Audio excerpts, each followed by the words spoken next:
irmãos, irmãs, uma boa noite a todos.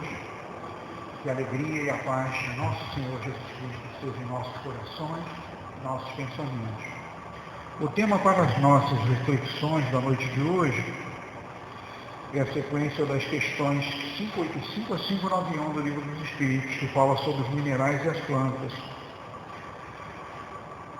Nós achamos assim interessante submeter aos irmãos essa observação, porque talvez alguns achem assim que o assunto não seja muito atraente, não é? Às vezes eu fico pensando que pode, logicamente, acontecer de uma pessoa que bate a porta da casa espírita e vem em busca de uma consolação, porque aconteceu alguma coisa que a atingiu emocionalmente, sentimentalmente.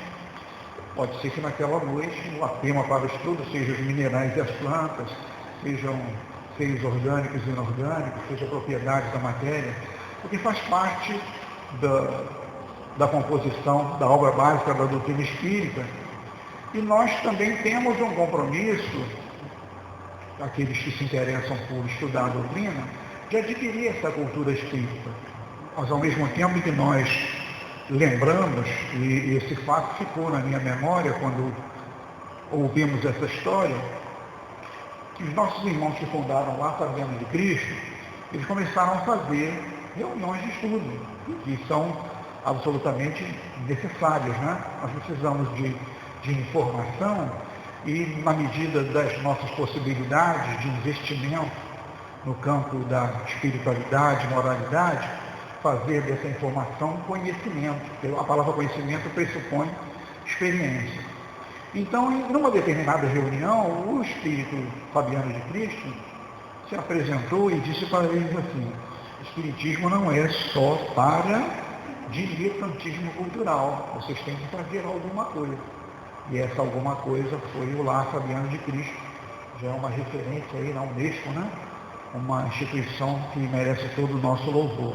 É só essa observação, mas eu acredito que sempre tem alguma coisa de interessante quando se trata de doutrina espírita, porque nós amamos essa doutrina, somos apaixonados por ela. Então, tudo que diz respeito à doutrina espírita nos interessa. Às vezes eu fico pensando assim, a gente senta para conversar com um amigo espírita e, via de regra, o assunto é espiritismo. É claro que a gente tem outros assuntos para conversar, mas é porque nos agrada. É um assunto, a gente recebe a visita de um irmão que também é espírita, ele acaba observando que a conversa tende para o espiritismo. Isso é fruto também, e não é nenhum defeito, não, eu acho até que é louvável, decorrente da nossa mentalidade espírita. Nós passamos, quando conhecemos a doutrina espírita, passamos a analisar as coisas, as circunstâncias, as situações, com base naquilo que nós aprendemos em contato com a doutrina espírita. Mas vamos aqui aos minerais e às plantas. Nós anotamos alguns conceitos que julgamos necessários para o entendimento do que vai ser dito ao longo do nosso estudo, que é muito sucinto. Por exemplo, quando nós ouvimos falar em reino, em relação à ciência, o reino é uma categoria superior de uma classificação. Então tem um reino, tem um tipo, tem uma espécie, aquilo que a gente já aprendeu lá nos bancos da escola com relação à classificação de animais, de plantas, e cada um desses seres que foram catalogados, eles têm um nome científico, né? Normalmente são aqueles termos em latim, que são muitas vezes difíceis da gente pronunciar, não é? E outro fato, uma palavra tão curta, mas que tem tanto significado, tão amplo. O professor em sala de aula, isso foi na turma da minha irmã Regina, mas eu também tive o prazer de ser aluno desse mesmo professor de História. Então ela lembrou que o professor dentro da sala de aula fez a seguinte pergunta: o que é um ser? Aí alguém respondeu: ser é tudo que existe. Muito bem, absolutamente certo. O pensamento é um ser? Aí a turma ficou toda infeliz. Ora, se o pensamento existe, ele também é um ser, né? Então o ser é tudo que existe. Temos que comentar, ainda que não faça parte desse tópico, porque é um assunto já passado na sequência do Livro dos Espíritos, falarmos do conceito de ser orgânico e ser inorgânico. O ser orgânico é aquele que possui fonte de atividade que lhes dá vida. O ser orgânico, ele nasce, ele cresce, ele reproduz e morre. Ele experimenta o fenômeno da morte. São providos de órgãos para a execução de certos atos da vida. Então, assim são os vegetais, os animais e nós que somos os hominais. E o ser inorgânico? O inorgânico, ele não tem vitalidade, não tem movimento próprio. São formados pela agregação da matéria. Já que nós falamos de matéria, seria também interessante um conceito de matéria. O conceito laico, matéria é tudo que ocupa lugar no espaço. Mas já no Livro dos Espíritos, há um conceito de matéria que é interessante a gente abordar. É o laço que prende o espírito, é o instrumento do espírito. Nós temos, por exemplo, o nosso corpo físico, que é matéria. Mas o nosso corpo físico tem uma importância tão grande para nós, né? É o nosso maior patrimônio de valor material e é o nosso instrumento de expressão. Nós estamos vivendo num plano que é físico, precisamos de um corpo físico para nos expressar. Sempre que abordamos esse assunto, fazemos questão de lembrar, o nosso corpo físico ele é fator de limitação. Sim. Por quê? Porque nós, no estado de vigília, não damos expansão a todas as nossas faculdades espirituais.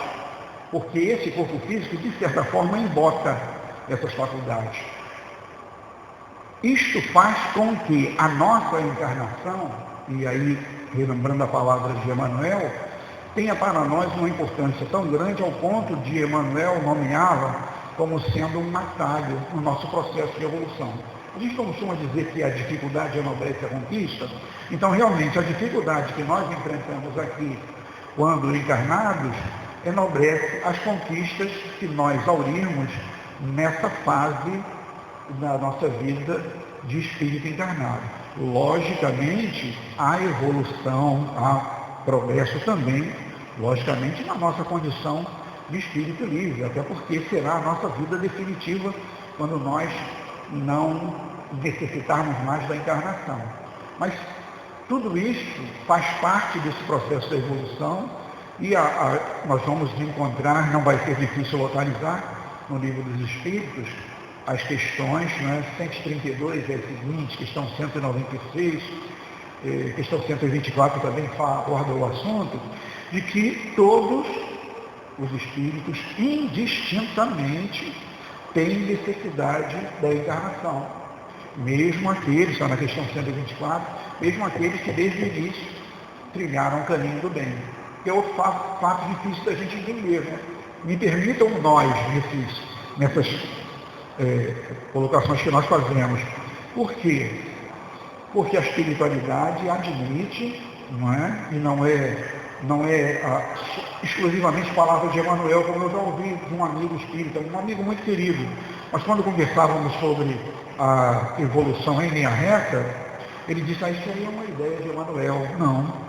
Já citamos aqui algumas perguntas onde essa questão está sendo abordada. 124, quem ler a 132 e seguinte, falando sobre a reencarnação, vai perceber que mesmo o espírito, que desde o princípio fez a sua opção pelo bem, ele não prescinde, ou seja, ele não pode abrir mão da necessidade da reencarnação.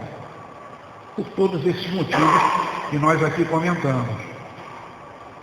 Allan Kardec começa propondo uma pergunta à espiritualidade superior, no sentido de saber o que eles entendem, o que eles têm a dizer com relação à divisão da natureza em três reinos, né? Porque a ciência comum, né? O mundo laico, eles dividem a natureza em três reinos: reino mineral, vegetal e animal. E nós estaríamos inseridos nesse reino animal, classificados como animais racionais. Mas é do conhecimento de todos os irmãos que a espiritualidade prefere situar o ser humano num reino à parte. Esse reino se chama reino nominal.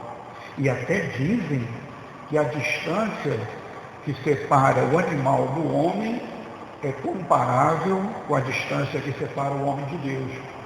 Aí eu digo aqui, com as minhas limitações, eu acho que a espiritualidade aí usou uma frase de impacto. porque Deus é inalcançável, com certeza, né? Mas eles usaram essa expressão para demonstrar quão mais evoluídos somos nós do que os nossos irmãozinhos dos reinos, do reino inferior, imediatamente inferior a nós, que é o reino animal, não é?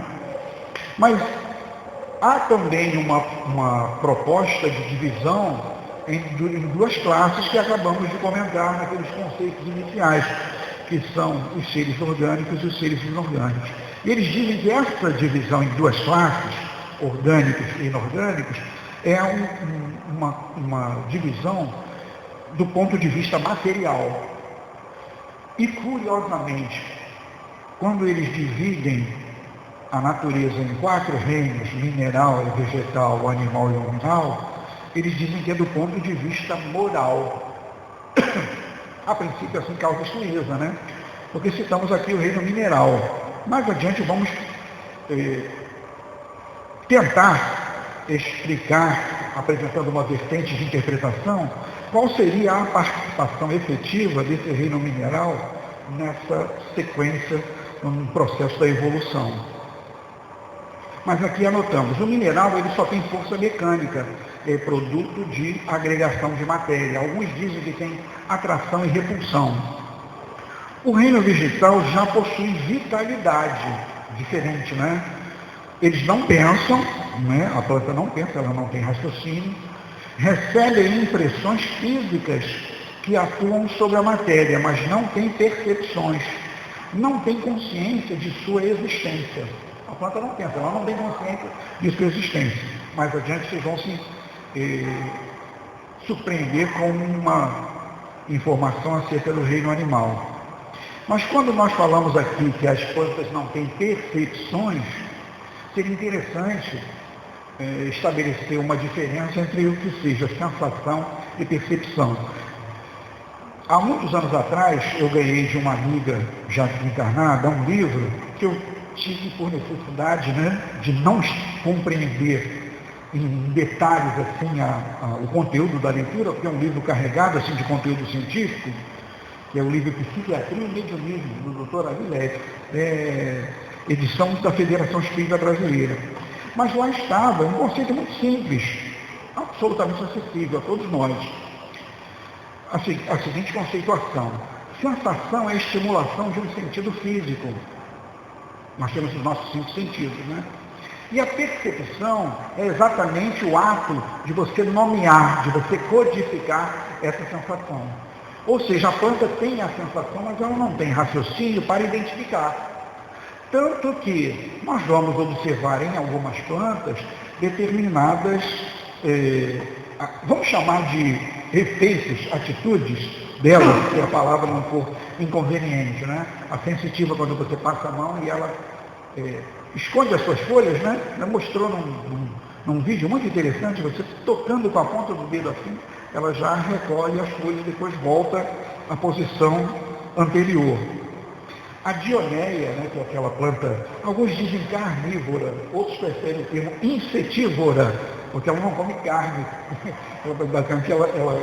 Ela se alimenta dos insetos, mas o que acontece ali no momento em que a mosca pousa naquela, ela tem uma estrutura bem apropriada e ela fecha e ali vai dissolver, né, a estrutura do corpo daquele inseto, diz que isso é uma reação, vamos dizer assim, de um instinto cego. É o termo que a espiritualidade usa no Livro dos Espíritos, um instinto cego.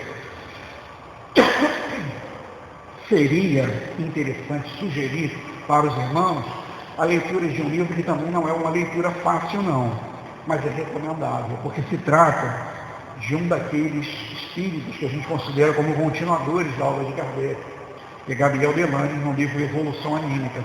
Então existe uma faculdade, uma capacidade desses seres que lhes foi transmitida ao longo da sua evolução e é chamada de ideia diretriz. É alguma coisa, uma capacidade que aquele ser vai incorporando a sua estrutura, a seu modo de ser ao longo de milhares, milhões de anos. Então ele diz assim, elas não possuem vontade, mas elas têm esse instinto cego. A planta é sensível à doação do magnetismo humano. Coisa curiosa, né? Ela é um ser vivo. Então, aliás, sempre aquela questão do conceituário. Eu até peço desculpas se eu estiver exagerando, mas eu sinto essa necessidade. Alguns autores denominam magnetismo o estudo, a ação das energias que circulam no nosso perispírito. Energia é a capacidade de trabalho. E muitas vezes esse conceito vai ser apropriado em muitas leituras que nós vamos fazer em doutrina espírita, que é o conceito da física. Energia é a capacidade de realizar trabalho. E aí vem uma história interessante. O saudoso general Milton Reis de Souza, alguém aqui já deve ter ouvido falar dele, era presidente de honra da Cruzada dos Militares Espíritas e era também expositor do Instituto de Cultura Espírita do Brasil. General Reis conta que ele tinha uma vizinha, ele não diz isso em termos de censura não, mas ele tinha uma vizinha que quando ia à casa dele, olhava para as plantas e dizia assim, mas como elas estão tão lindas, e daí a pouco as plantinhas murchavam. Tem pessoas que têm essa característica. Deve ser alguma coisa assim incômoda para a pessoa, né? Você olhar para uma flor, para uma planta, elogiar a planta, daí a pouco aquela planta está murchando. Isso acontece com algumas pessoas. Então o que ele fazia? Ele ia lá e aplicava um passe magnético nas plantas. Ele disse isso algumas vezes. Até porque ele repetia algumas informações, não é? E a gente leva em consideração um homem com a idade já na época de 84 anos de idade. Hoje ele já está na espiritualidade. Então a planta, ela é sensível a essa doação de energia. Você não estará agindo de uma forma inócua, né, se você sentir a necessidade de doar energia para um vegetal. Até quem sabe, aqui nós estamos abusando do direito de pensar. Quem sabe se nós pudéssemos até propor, quem sabe até propor a uma criança, que fosse uma criança assim bem curiosa, se colocasse aquela sementinha de feijão na escola, a professora bota até no algodão molhado e o grão do feijão germina ali. E nós combinássemos assim, ó, cada um vai receber 2 copinhos. Um dos copinhos você vai projetar energia, e o outro você não vai projetar, você vai doar energia, magnetismo. Quem sabe aquelas sementes que foram alvo da doação de energia talvez germinassem antes daquelas que não é? Aliás, é válido o comentário, os irmãos já devem ter ouvido falar, porque se trata de vamos dizer, de uma pessoa muito especial. Isso não é dito por mim, Lamartine, não. É dito por Emmanuel, na introdução do livro Esperança e Revelação. Eu me refiro a Francisco Valdomiro Lorenz. Valdomiro Lorenz propôs uma experiência, um grupo de amigos. Ele colocaria um punhado de sementes de milho, grão de milho nas mãos, e ele faria uma concentração, projetando energia naqueles grãos de milho, de tal forma que alguns grãos germinariam nas mãos dele. Nossa, que coisa, né? Quem é que pode se habilitar a fazer essa experiência, né? Francisco Valdomiro Lorenz era alguém especial. Um homem que, segundo uma obra que tivemos a oportunidade de ler, com participação de pessoas da família, ele conhecia nada mais, nada menos do que 102 idiomas e dialetos. Você colocava um japonês na presença de Valdomiro Lorenz, ele, conversando com esse japonês, ele te dizia de que região do Japão aquela pessoa vinha. Ele propôs essa experiência. Então, estavam ali as pessoas, não me lembro a questão de número, mas era um grupo de pessoas. Ele fez uma concentração, essa concentração durou próximo de 1 hora. Quando ele abriu as mãos, não havia acontecido absolutamente nada. Aí os irmãos poderiam dizer que foi fiasco, né? Essa experiência. Mas era Valdomiro Lorenz, né? Então ele olhou as pessoas, passou em revista as pessoas presentes, e infelizmente ele apontou para uma pessoa e pediu que essa pessoa se retirasse do ambiente. Aí voltou a fazer a concentração, novamente próximo do mesmo intervalo de tempo. Quando ele abre as mãos, algumas sementes do milho germinaram nas mãos dele. Coisa incrível, né? Uma experiência que ele se propôs a fazer. Francisco Valdomiro Lones, quando perguntaram a ele como é que ele poderia conhecer tantas línguas e tantos idiomas e dialetos, se ele não tinha nem tantos livros assim, ele disse que devia esse conhecimento à mediunidade. Olha aí que faceta interessante da mediunidade, né? Mas muito bem, só um fato da gente saber que esse vegetal ele é sensível à doação do magnetismo humano. Os animais possuem vitalidade e possuem também um instinto, que é o rudimento da inteligência. Alguns animais nos surpreendem muito, mas eu faço questão de trazer para os irmãos os exemplos que a gente encontra na literatura espírita. Vou citar apenas 2 exemplos. Um deles esse exemplo está no livro Reencarnação, de Gabriel Delane, está também em Alquimia da Mente, de Hermínio Miranda. São os cavalos calculadores de Elberfeld, é uma região na Alemanha. O que esses cavalos faziam? Eles eram tratados por uma pessoa, essa pessoa foi substituída por alguém que tinha ainda mais tato, né? Mais doação, cuidado com os cavalos. Alguns irmãos vão aqui com todo o direito dizer, poxa, será que isso não é um tipo de adestramento? Mas pelo que vamos citar aqui, que está constando na obra de Hermínio Miranda e Gabriel Delane, não há nenhuma possibilidade de um animal, mesmo submetido ao mais elevado, intenso cuidado de um adestrador, seja capaz de fazer. Por quê? Os cavalos, e o cavalo inclusive tinha nome, a gente costuma dar nome aos animais. O cavalo tinha um deles que se chamava Mohammed. O cavalo, o tratador sugeriu à pessoa, olha, o senhor pega aí uma calculadora, pega um número de 2 dígitos e multiplica 4 vezes. Não é? Dependendo do número, vai gerar um número de 7 dígitos. Eu vou sair daqui, o senhor vai perguntar ao cavalo qual é a raiz quarta desse número que o senhor alcançou. Aí o cidadão pensou, eu vou multiplicar o número 43, multiplicou o número 43 4 vezes, dá 1 milhão e tanto. Aí perguntou ao cavalo qual era a raiz quarta daquele número. O cavalo bateu 4 vezes com uma pata no chão e 3 vezes com a outra.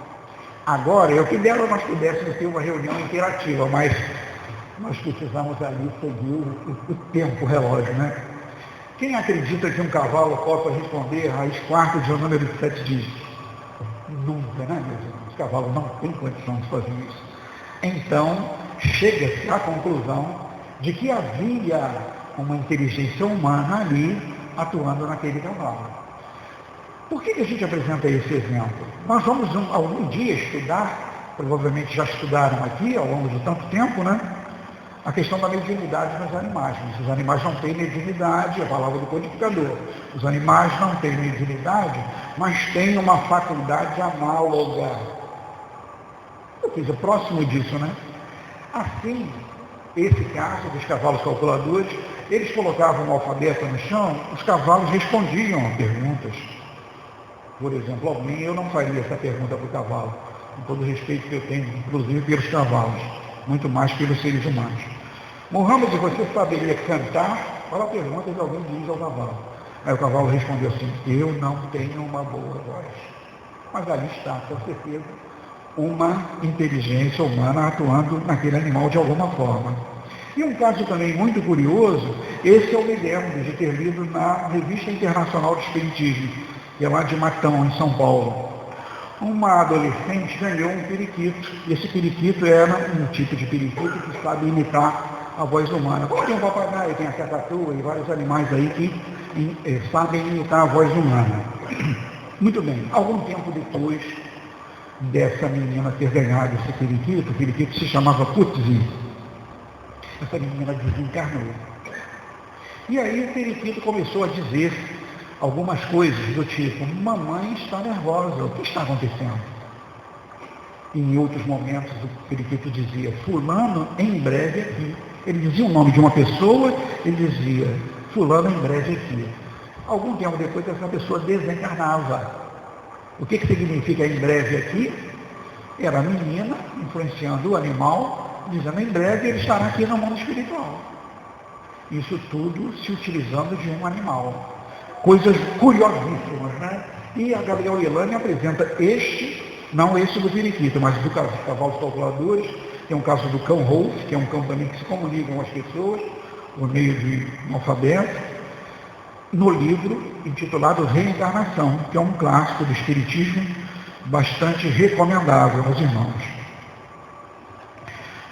Aqui vem uma informação que, com todo respeito, quando eu digo assim, eu ouvi uma palestra, um vídeo, em que aquele renomado expositor disse alguma coisa, e ele estava equivocado na informação do pastor. Por isso que todos nós estamos, e fico sempre de coração e mente aberta para ser corrigido, se porventura a gente emitir algum conceito errado, mas o expositor disse assim, os animais não têm consciência da sua existência. Não têm consciência da sua existência. Para surpresa minha também, está lá na nota explicativa a questão 585, que faz parte da sequência que foi proposta aqui pela casa. Diz que os animais possuem consciência de sua existência e individualidade. Curioso, não é? É por isso que talvez a pessoa tenha dito o contrário. Mas isso acontece. Nós já tivemos oportunidades, por exemplo, de ouvir 3 expoentes da cultura espírita, expoentes que são nomes muito conhecidos no movimento espírita, e dizendo, por exemplo, que o espiritismo é contra o proselitismo. No entanto, no livro dos médiuns, o primeiro parágrafo do livro do capítulo do método, Allan Kardec diz que nunca é demais incentivar, e diz que é louvável, e que nunca é demais incentivar para o desejo de fazer prosélitos. É claro que o proselitismo e o espiritismo tem outra feição, não é aquele proselitismo de arrastamento. A gente não sai daqui, passa numa praça pública e vê um espírita com um microfone na mão e uma caixa de som pregando o espiritismo ao ar livre. Não estamos censurando quem faz, não. Quer dizer, cada um tem o seu modo de agir. O espiritismo tem o seu modo de agir. Não é? Normalmente você investe naquela pessoa que você percebe que ela tem algum interesse. Não é? Você tem um colega de trabalho que, sabendo que você é espírita, começa a te fazer perguntas. Aí, de repente, você pode até oferecer um livro, ou ele pede a você, você tem um livro que fale sobre determinado assunto, ou ele diz assim, você tem livros espíritas, e tem muitos livros em casa. Que tipo de assunto que está te interessando no momento? Mas é lógico que lá na codificação, né, o codificador tem a sua sugestão. Ele prefere que a gente comece pelo o que é o espiritismo, depois o livro dos espíritos, o evangelho, tem lá uma sequência proposta. Mas esse que é o modo, normalmente é o modo de agir do espírita, quando percebe que há uma oportunidade de oferecer a doutrina àquela pessoa que demonstra interesse, que é bem diferente, né? Diga-se de passagem. Os animais, eles não têm senso moral, eles não têm livre-arbítrio, portanto, eles não podem ser responsabilizados pelo que eles fazem, não é? Eles têm aquele instinto que é uma conquista aurida ao longo de muitos milhões de anos, vamos dizer assim. No caso dos hominais, a gente não pode se furtar a também fazer um comentário em torno desse reino mais evolvido, que é o nosso reino, o reino dos seres hominais. E diz assim, o ser humano ele tem tudo que há na planta e tem tudo que há nos animais. Matéria de vitalidade, instinto também tem, só que ele é uma classe que domina por conta da sua inteligência, não é? A inteligência também que foi desenvolvida ao longo de muitos milhares, milhões de anos. Porque nós, quando imaginamos assim, quando chegamos no reino nominal, nós estaríamos dotados de todas essas faculdades em estado germinal, e que vai ser desenvolvida ao longo de muitas e muitas existências, e para que seja meritória. Não é? Às vezes, a gente pensa assim, isso é só uma ideia e não é nada, não tem nada de absoluto. Quando a gente usa a expressão dom, não é? Quantos dons nós temos? Eu acho que a gente só tem um dom, que é o dom da vida. porque tudo mais veio agregado, mas em estado germinal para ser desenvolvido. Então, tudo que nós temos foi conquistado. E eu até ousaria dizer, com exceção desse dom supremo que é o dom da vida. Porque se nós nos imaginarmos, nós vivendo as primeiras existências no dito reino nominal, nós vamos estar ensaiando a capacidade de raciocinar. E depois que o homem vai reconhecer-se, né? De assim, como ser humano que é. Além disso, além de dominar as demais classes pela sua inteligência especial, eles usam inclusive o termo indefinida, ele tem consciência do futuro e tem percepção das coisas extramateriais. Olha que coisa interessante. Ainda há pouco nós falamos dessa questão dos cavalos, do periquito, mas quem está passando a informação, utilizando a estrutura, vamos dizer assim, psíquica e física dos animais, é uma inteligência humana. Porque um cavalo jamais responderia à raiz quarta de um número de 7 dígitos. Então, o homem, o ser humano, já tem essa percepção das coisas extramateriais, né? Percepção das coisas espirituais. E até vale um comentário, o Herculano Pires. Herculano era doutor em filosofia, mas atuou na área do jornalismo e foi cognominado por Emmanuel de um método que melhor mediu Kardec. Herculano Pires chama atenção no livro Espírito e Tempo para um fato interessante. Quando você chega numa região, e aqui no Brasil tem muito disso, naquelas cavernas onde há as pinturas rupestres feitas por homens primitivos, se naquelas pinturas você encontrar algum quadro que sugira contato com o desencarnado, podemos ter a certeza de que se trata de um fato real. Mas por quê? Porque o homem primitivo não tem capacidade de abstração. Ele não tem capacidade de imaginar. Ele vai desenvolver essa capacidade ao longo de milhões de anos. Não é?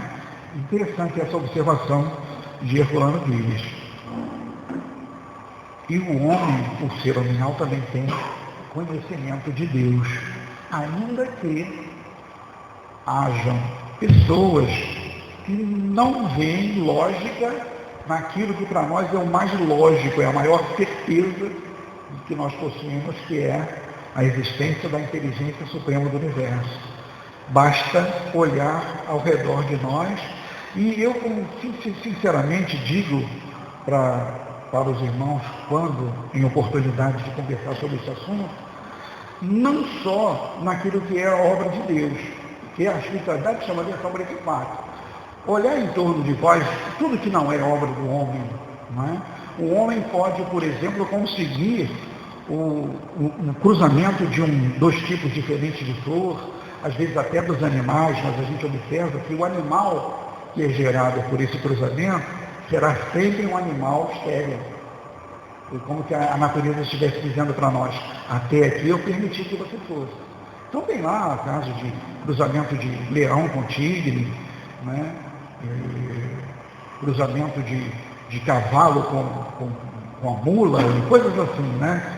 Inclusive algumas são providenciadas para que se obtenha um animal que interesse mais a um tipo de serviço que ele vai prestar.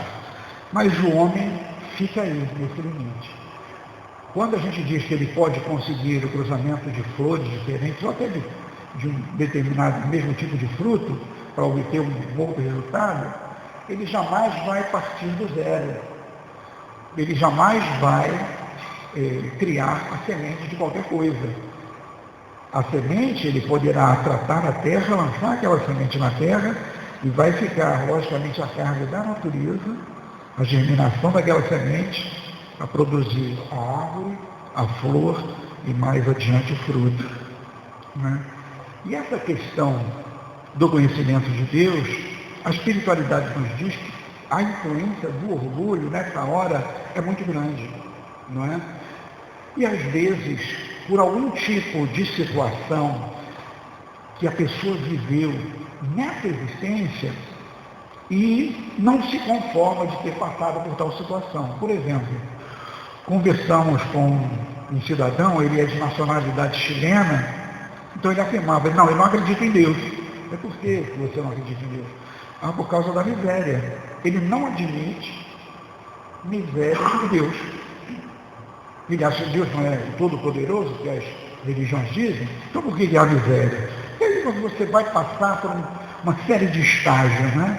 Você vai falar da questão da imortalidade, da existência da alma, imortalidade da alma, comunicabilidade, lei de causa e efeito, lei de reencarnação. Então isso é um volume de informações muito grande para uma pessoa que sequer concebe a existência de Deus, mas motivada por essa mágoa que ele traz consigo de ter passado por situação difícil. Ele mesmo relatou que lá no Chile, em tempos de crise, ele, meninos, pegava um carrinho e batia de porta em porta e perguntava a cada dona de casa, a senhora tem lixo aí? Aí ele coletava o lixo da residência para ganhar algum dinheirinho, né? Então essa pessoa nega a existência de Deus por conta disso. E os outros por outros motivos.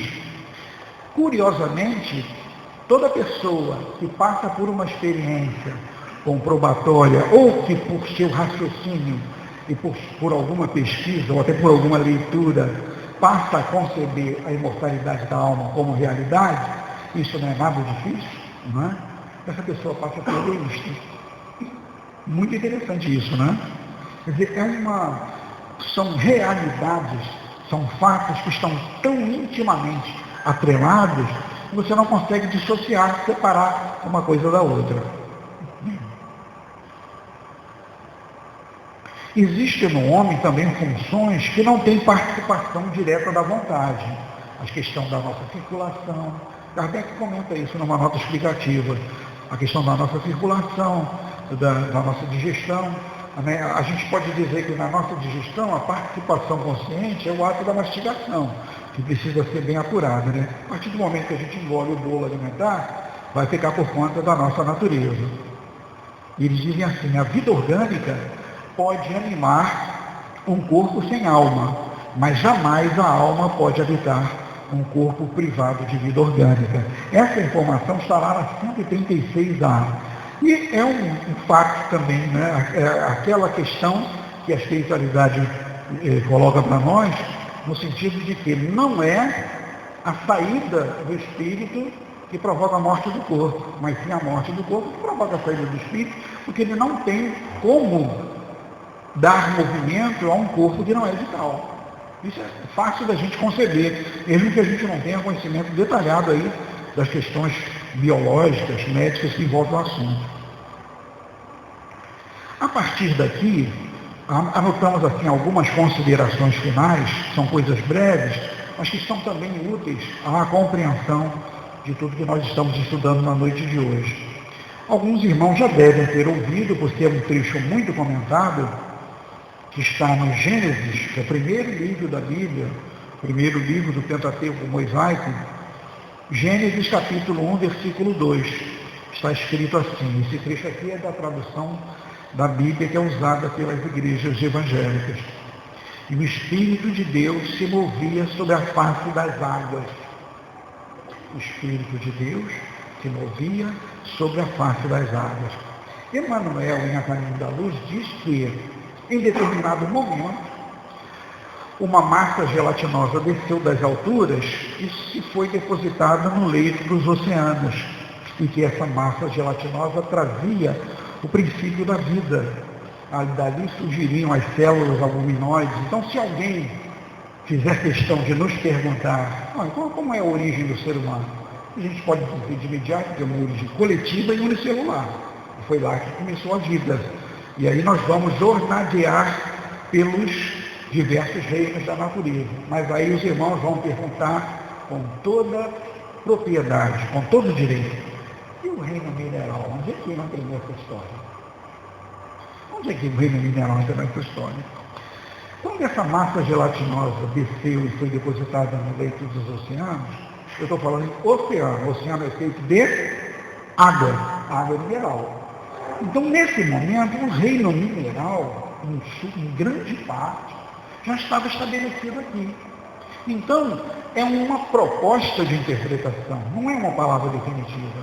O reino mineral participa emoldurando, doando a contraparte física para essa semente da vida. Alguns textos espiritualistas chamam de mônada átomo-semente, não é? Então, até aqui tem sido a ideia mais acessível. E aqui eu vou chamar a atenção dos irmãos para um detalhe interessante, que muitos expositores, com todo direito, e até alguns autores espirituais embarcam nessa situação. Leon Denis não disse que a alma dorme no mineral. Ele não disse. Não é isso que está lá. Até a doutora Luzia, ela chamou a atenção do fato e ela deu uma dica interessante. Quem tem em casa, e eu tenho a edição antiga do Problema do Ser, do Destino e da Dor, ela diz assim, olha, vai ser facílimo você memorizar a página, porque é a página 1, 2, 3, página 123. Está lá, página, primeira parte, capítulo 9. Aí eu até anotei, caso alguém queira anotar, e tenha outra edição, porque as edições mais recentes, a nossa Federação Espírita está tendo cuidado de reeditar livros que ela considera importantes, clássicos do Espiritismo, em letras maiores e com mais espaço. Então os livros estão ficando mais volumosos. Então é primeira parte, capítulo 9, 12º parágrafo. Ou se você preferir, página 123 das edições antigas. Leon Denis diz assim, está lá no livro. Na planta, a inteligência dormita, no animal sonha, só no homem acorda, conhece-se, falamos da questão do conhecer, dar-se conta de ser humano, né? Conhece-se, possui-se e torna-se consciente. Então, Leon Denis não disse que a alma dorme no mineral, não. Eu não sei porquê, e aí vou apresentar uma proposta. Pode ser que a pessoa tenha feito uma conexão dessa palavra de Leon Denis com aquela palavra na questão 585, ou uma das seguintes, que fala dos 4 reinos. Reino mineral, vegetal, animal e animal. Não é? Mas a palavra de Leon Denis, ele parte do vegetal, que é o primeiro reino em que há a presença da vida, a presença de vitalidade. Meus queridos irmãos, eu disse que o assunto era bem sucinto. Então aqui nós terminamos a nossa exposição, mas desejando muito que nós tenhamos sido úteis aos nossos irmãos com aquilo que apresentamos. Que eu entendo sempre que a proposta de quem ocupa a tribuna da Casa Espírita é provocar reflexão. Se eu fiz alguém pensar em alguma coisa relativa a tudo que foi falado, eu já me sentirei satisfeito. Mas o trabalho foi preparado com muito carinho, com muito respeito a todos os queridos irmãos. Eu mais uma vez agradeço a presença de todos, desejando que nosso querido Mestre Jesus abençoe a todos. Muito obrigado.